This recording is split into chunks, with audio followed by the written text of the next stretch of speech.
Delighted you could join us this morning. Thank you very much for your time. You're very generous with your time. We've got about 47 subjects we want to cover in less than 20 minutes. But actually, 4 different areas we'd like to discuss with you, Senator. Presidential politics obviously is big. I'm going to hold that for a little bit. The war in Iraq, all of these things have a sense of urgency. But probably nothing more urgent than what I had to pay to fill up my car last night with gasoline, the whole economic crisis in this country. Number one, do you agree we are, in fact, in a recession? Yes. Yes. By whatever definition. 46 questions to go. You have never answered a one-word answer in your life. I've interviewed this man for 40-plus years. All right, who got us there? And who's going to get us out of this? First of all, let me thank you very much. I think for Gary LaPierre has taken a short recess for retirement. He and I started with Dan Ray in politics 40-odd years ago, and he's retired. I hope he's not sending a message to someone. I'm delighted to have a chance to be with him and with Dan Ray. The WBZ is, I think, for all of us, the flagship radio station here in New England. Their news programs are programs that all of us, whether we're in the Senate or in business or care about our communities, are constantly in touch with to find out what's going on in Massachusetts and New England. So I'm very honored and appreciative for the opportunity to be here. Interesting forum, and appreciate all of your patience in getting us here this morning. First of all, on the economy. This was predictable. The housing bubble was predictable. More predictable in certain parts of the country than other parts of the nation. A dozen different parts of the nation was going up. The bubble was going up virtually out of control. And Ben Bernanke became the head of the Federal Reserve, was asked whether we're facing any problems. He said no. He made a mistake on that. I think there was no question now that most economists believe that the Federal Reserve should have given a warning to the whole credit industry about their kinds of activities, and certainly alerted the American people to the potential danger. I think from probably it was a missed opportunity, number one. Number two, as a matter of national policy, we have to do what is best to try to keep people in their homes. That is an essential. Thirdly, what we have to do is to understand that we have to try and create a regulatory system that is going to deal with the predatory practices of the credit industry and also the financial industries and new innovative kinds of ways of creating different entities which are outside of transparency in many ways and involve people savings and homes in ways which are greatly threatened. Fourth, I do think that the suggestions that has been made by the principal candidates and as part of the Democratic program to permit the judges in bankruptcy greater flexibility to be able to deal with home ownership and giving them greater opportunity and flexibility to help people to maintain their own homes is enormously important. It's a part of both the Clinton and Barack Obama's program, and that is very important. Fifth, we have to understand where the Federal Reserve is going at the present time. They have left the billions of dollars to Bear Stearns, and they are also in the what they call in the discount window, letting billions of dollars off to other investment houses. No one knows how much. No one has any idea. No one in this room could give you an answer to the amount of it. We have Mr. Bernanke up before the Joint Economic Committee on Wednesday. Well, I'll be there asking questions about it. How much money has actually been lent? And what is the kind of guarantee for the American people that this is going to get repaid? What are the conditions? We ought to know that. And at the same time, I'll end with this, at the same time where the administration is moving ahead in terms of supporting the investment houses, there's very little degree of support for people that are being adversely impacted. Administration has opposed the extension of the unemployment compensation. Now we have, for people that have been searching for jobs, they have a higher rate of unemployment than at any time in the last 25 years for people unemployment compensation, some additional kind of help, probably in food stamps, and something that we all understand, even at this time in the season, home heating oil, which can be used and can make an enormous difference. Too many people in the greater Boston area, as we saw from the Menino outreach, which I was enormously impressed by his listening sessions, too many people are back home wondering if they're paying their heating bill or paying their mortgage. And if they end up they're paying the mortgage because they got children back there, they're turning the heat down. If they miss out on their mortgage and a family of 4 is made homeless, it costs the state of Massachusetts $32,000. So for a small investment in terms of home heating oil, which the Congress had been on record on in support of, this administration has cut back on, we can make a major difference in maintaining people in their homes. These are some of the ideas. There's an overall regulatory proposal that's before the Congress now. It's complicated.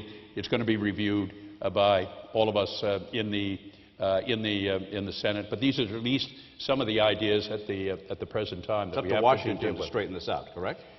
They have to be a part of it, but it's going to have to be worked out. I think you found out, like yesterday with Tom Menino visiting with local communities, there has to be workouts in local areas and communities. It can't all be resolved in terms of the Washington, D.C. They're real families, real homes that are losing, and there are a wide variety of different arrangements to try and help those families. There's a great deal more that has to be done in terms of transparency, in terms of people knowing what they are getting into. That's obvious as well. Too often now, people don't understand, are unaware as to what they're getting signed up for, and it's really buyer beware, and we can deal with that. We should deal with it. People ought to be treated fairly, and they're not at this time. What did we get into with the Bear Stearns thing? Did that set a bad precedent the way that's being handled? Well, not necessarily. Not necessarily. I mean, if we have the collapse of these investment houses, that has enormous kinds of adverse impact in terms of the economy that will spill itself out in affecting middle-income people and working families in a very important way. But we have to understand what are the conditions that are being placed. The public has to understand how their investments are going to be actually being protected.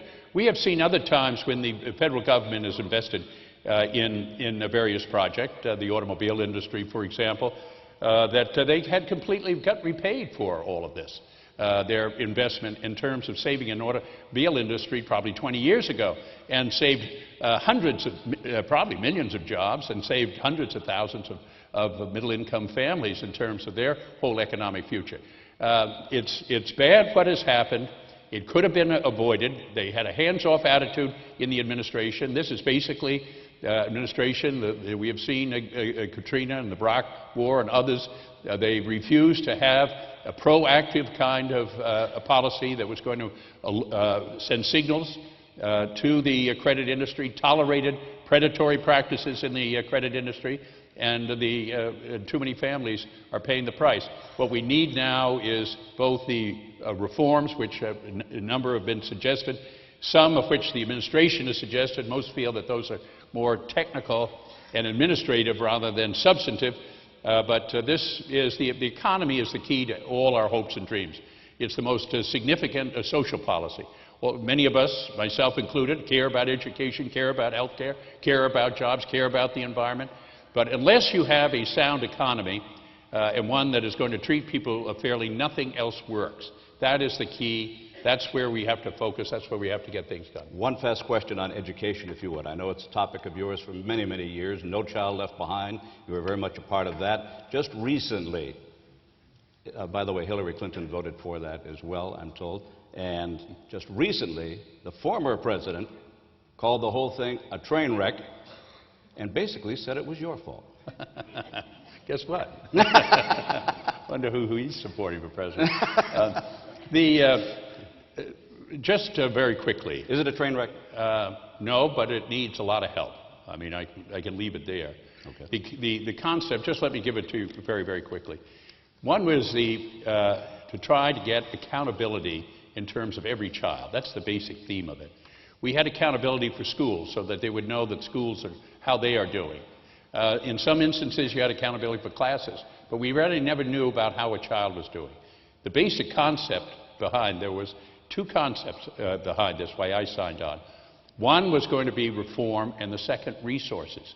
You can't have reform unless you have resources. You have to have the investment in order to make these reforms work. And these were the essential kinds of elements in it. First, you're going to have a well-trained teacher in every classroom in America, number one. Two, you're going to have smaller class size. So we're talking anywhere from 15 to 18 children in a class. So a parent who is facing children every single day has to be much more than a teacher. Has to be a mother, a caretaker, a nurse to try and deal with these children. You have to have well-trained teachers. You have to have smaller class sizes. You have to have parental involvement and engagement so that they understand what is happening in the schools. You have to have after-school programs to help and assist the children. 70% of the problems of youth violence all comes, and 70% of the unintended pregnancies all come between 3 in the afternoon and 6:30. You have to have schools.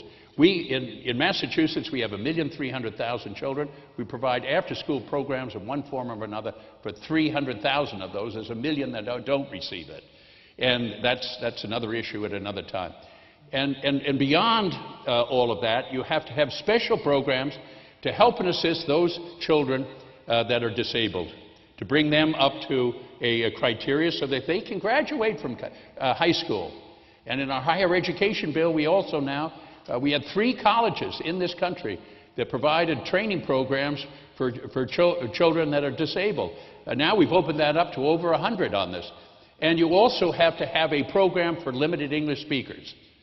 Those were all the elements in the No Child, and accountability to find out, to make sure that that package is working. Now, if you don't get to the smaller class size, and you don't give the support to the teachers, and you don't involve the parents, and you don't have the after-school programs, and you don't provide the help and assistance to these children, and you raise the standards, you're going to get a breakdown of the system. That's what you have today.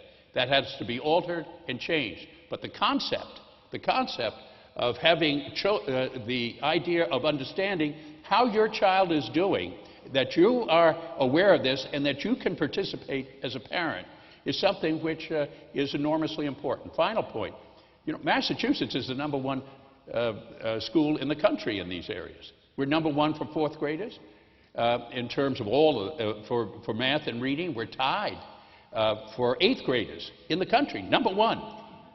I mean, it can be done. Massachusetts has done it. Part of this is because we started the programs up here with the school reform programs that were started with Mark Roosevelt and others a number of years ago. We got a head start on this, and we're seeing the disparity with children that are minority children, African American children, Hispanic children. We've had the greatest progress of any state in the country in reducing the disparity in those children. So this concept is one that is valuable and ought to be supported, but you can't just continue the program at the present time, and it is true that Senator Clinton did support it, but I'm not backing away from the basic concept. I am regretful that this administration, let me just add a final editorial note. I am really so surprised that President Bush didn't support this program. This could have been a monumental achievement and accomplishment for this administration. This could have done in education what Lyndon Johnson did for Medicare. No question about it. Had the possibilities of doing it. And for a few $1 billion is not insignificant. But when you're talking about a $3 trillion budget, not to be able to find $10 or $15 billion, hell, I can give you the chapter and verse where you can find that at the drop of a hat on that. And not to do that and to back away because he didn't want to be perceived as spending, just as he backed away from the children's health, which is absolutely crazy, is really, I find, regrettable. Let's talk presidential politics a little bit here.